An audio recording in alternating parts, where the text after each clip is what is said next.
नमस्कार, मैं प्रभात सिंह आज आप लोग सामने फिर से एक बार उपस्थित हूँ। हम लोग YouTube के माध्यम से एक बार फिर जुड़ पा रहे हैं। आज मैं आप लोगों से केमिस्ट्री के वो वीक पॉइंट या कह सकते हैं केमिस्ट्री में कहाँ कहाँ बच्चे को प्रॉब्लम होती है और किन चीज़ों पे अगर हम ध्यान दें तो हमारे केमिस्ट्री के नंबर्स जो हैं मार्क्स बहुत ज़्यादा बढ़िया आएंगे और हम सारे क्वेश्चन को अच्छे तरीके से कर पाएंगे। तो देखिए, सिलेबस तो हम पर डे सिलेबस तो हम पर डे पढ़ते हैं, हम चीज़ों को पढ़ते हैं, समझने प्रयास करते हैं और हमें ऐसी बात नहीं, हम चीज़ों को तैयार भी करते हैं। लेकिन होता क्या, अक्सर बच्चा कहाँ फंस जाता है, जब बच्चा लिखने के लिए बैठता है, पेपर सॉल्व करने के लिए बैठता है, तो वो सही आंसर कैसे करे, उस क्वेश्चन का मतलब कैसे समझे। तो इस सब टॉपिक पे आज हम लोग चर्चा करेंगे और हम लोग ये भी देखने का प्रयास करेंगे कि केमिस्ट्री के पेपर में कैसे उसको अच्छे तरीके से सॉल्व किया जाए और केमिस्ट्री में जो बच्चों के अंदर जो डर है वो आप कैसे इसको भगाएं। ठीक है, तो आज हम लोग इसी टॉपिक पर चर्चा करेंगे। पहली चीज़ है, केमिस्ट्री का जब भी आप पेपर सॉल्व कर रहे हो तो इस दो चीज़ों का ध्यान रखें कि कार्बन की जो वैलेंसी बन रही है, क्या कार्बन की वैलेंसी 4 हो रही है कि नहीं। जैसे मान लीजिए एक क्वेश्चन है कि मान लीजिए छोटा सा क्वेश्चन लेते हैं, जिसे कह दिया कि एथेनॉल को फास्फोरस पेंटाक्लोराइड से क्रिया या एथेनॉल की फास्फोरस पेंटाक्लोराइड सब क्रिया। तो एथेनॉल, तो बच्चे को तो पता नहीं एथेनॉल शुद्ध, कुछ बच्चों को मान लीजिए तैयार नहीं है, नहीं याद है, तो एथेनॉल मतलब 2 कार्बन लिख लो, आल मतलब OH होगा। तो मैंने जो आप बताया ट्रिक, पहला ट्रिक ये है कि कार्बन बैलेंसी कितनी होनी चाहिए, 4 ना, ये रहा 4। तो ये हमारा बन गया एथेनॉल बन गया। एथेनॉल कह रहा है कि फास्फोरस पेंटाक्लोराइड सक्रिय, तो मुझे तो इतनी सी बात पता है कि फास्फोरस पेंटाक्लोराइड सक्रिय होगी तो ये डिस्प्लेसमेंट रिएक्शन होगा कि कोई भी जो समूह है या हाइड्रोजन है अपने स्थान से हट जाएंगे। तो हमें मिलेगा क्या, H और H, यहाँ पे Cl प्लस। और एक बात याद रखिए, क्योंकि 5 क्लोरीन है तो सीधी बात एक Cl बनेगा, एक POCl3 बने। ठीक है, बात समझ में आ गई। तो हमें पहला चीज है, पेपर में जब भी रिएक्शन लिखना है तो इतना ध्यान देना है कि कार्बन की वैलेंसी 4 हो रही है कि नहीं हो रही। अगर नहीं हो रही तो आप उस पर जरूर ध्यान दें, क्योंकि एग्जामिनर तुरंत इसको नोटिस करता है। हम लोग कॉपी चेक करते हैं तो हम लोग तुरंत इस बात को देख लेते हैं कि रिएक्शन में कहाँ गलती बच्चा कर दिया है। ठीक है, बेसिक चीज़ और याद रखिएगा। जैसे मान लीजिए कह दे एसीटोन, तो एसीटोन बच्चा फार्मूला नहीं पता है, उसको क्या किया जाए। तो याद रखिएगा कि जैसे हेलो एल्केन में जैसे फिनाल का सूत्र क्या होता है, बेंजीन के ऊपर OH।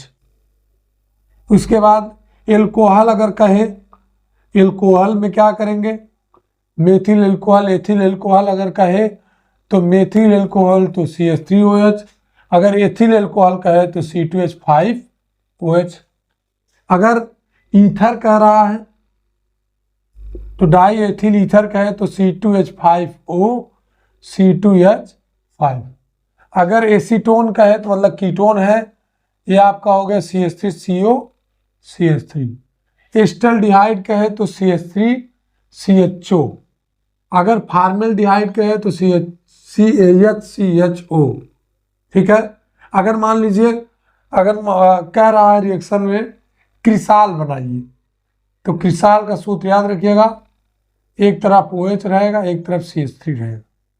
अगर कह दे कि क्यूमीन बनाई, तो याद रखिएगा दोनों तरफ यहाँ डबल बॉन्ड O रहेगा। एनिलीन बनाने के लिए कह रहा है तो ये याद रखिएगा, एनिलीन का सूत्र बेंजीन के ऊपर NH2। ठीक है, अगर मान लीजिए एनिसॉल बनाने के लिए कह रहा है तो बेंजीन के ऊपर OCH3। टालुइन का सूत्र याद रखिएगा, ये आपका टालुइन का सूत्र है। तो ये सब बेसिक कॉन्सेप्ट आपको अगर समझ में आ रहे हैं तो आप चीज़ों को कर पाएंगे। दूसरी चीज, थ्योरी लिखते वक्त एक चीज ध्यान दीजिएगा, जब भी आप थ्योरी लिखते हैं तो एक कॉन्सेप्ट क्लियर होता है, तो क्लियर होने के बाद अगर उसमें एग्जाम्पल है तो एग्जाम्पल जरूर दें, ठीक है। एग्जाम्पल जरूर दें क्योंकि एग्जाम्पल से नंबर सिक्योर होते हैं। जैसे कह दे क्या होता है जब, क्या होता है जब कोई रिएक्शन मान लीजिए आ गया, मान लीजिए आ गया रिएक्शन है कि क्या होता है कि जब फिनाल को जिंक से अपक्रिया कराते हैं, फिनाल बना दिया है, यहाँ पे जिंक बना दिया, एरो बना के डैश डैश डैश दे दिया। अगर मान लीजिए कह दे कि क्या होता है जब एसीटोन को ग्रिग्नार्ड अपकर्मक से क्रिया कराते हैं, RMGX, मान लीजिए दे दिया। अगर मान लीजिए और दे दिया हो कि क्या होता है जब फार्मेल्डिहाइड को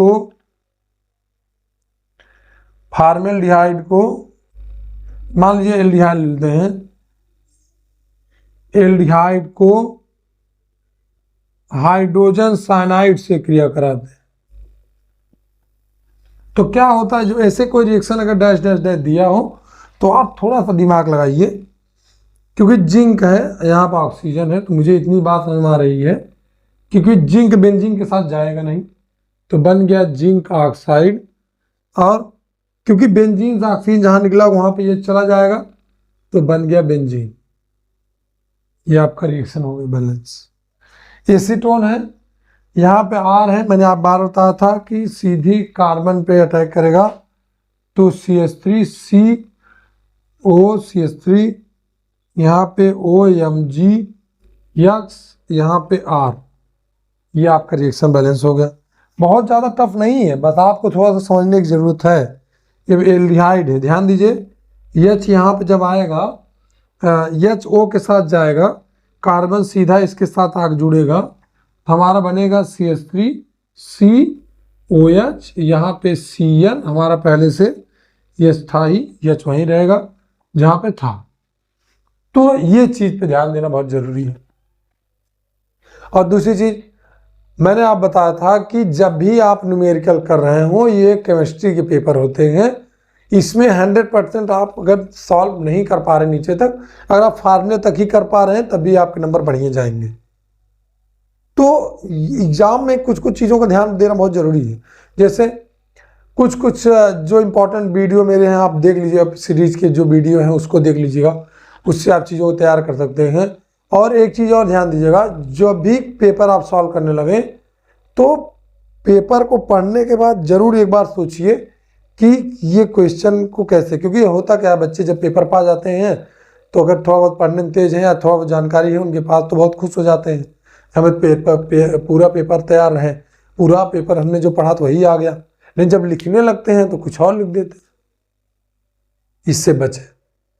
केमिस्ट्री में फिर मैं एक बार कहना चाहूँगा कि रिएक्शन में याद रखिएगा कि जो मोर एक्टिव कंपाउंड हैं, जो मोर एक्टिव एटम्स हैं, जो ज़्यादा क्रियाशील परमाणु हैं, वो निम्न क्रियाशील को विस्थापित कर देंगे। यही एकमात्र ऐसा ट्रिक है जिससे आप सब रिएक्शन कर सकते हैं। इसके अलावा अगर आपको ऑर्गेनिक केमिस्ट्री से डर लग रहा है तो मेरे पढ़ाए हुए जो वीडियो आप उसको जरूर देखें, इंपॉर्टेंट क्वेश्चन फंसेंगे जरूर। प्लस इनऑर्गेनिक केमिस्ट्री में न्यूमेरिकल, यदि आपको डर लग रहा है तो न्यूमेरिकल की एक मात्र सीरीज में बनाऊंगा जिसमें सिर्फ न्यूमेरिकल पे चर्चा की गई, जल्द आपको मिल जाएगा देखने को। तो ये सब टॉपिक चीज़ों को आप थोड़ा ध्यान दें। Lesson wise main important reaction का टिक लगाएं। कौन कौन से रिएक्शन है जो ज़्यादा वर्ष पूछे गए हैं उसको चिन्हित करें, और चिन्हित करने के बाद इनऑर्गेनिक केमिस्ट्री जिन टॉपिक ज़्यादा रिएक्शन है, ज़्यादा न्यूमेरिकल पूछा गया वो टॉपिक लिखें, जिससे कुछ आप ट्रिक और तरीका फॉलो करेंगे, इससे आपके नंबर बढ़ जाएंगे, विश्वास रखिए, ठीक है। तो इसी के लिए और आपने टॉपिक को अच्छे से तैयार करें, और मैं भरोसा करता हूँ कि आपको ये सब ट्रिक जो है कुछ न कुछ एग्जाम में मदद जरूर करेंगे, ठीक है। आज इतना, फिर मिलते हैं नेक्स्ट वीडियो में। बहुत बहुत धन्यवाद।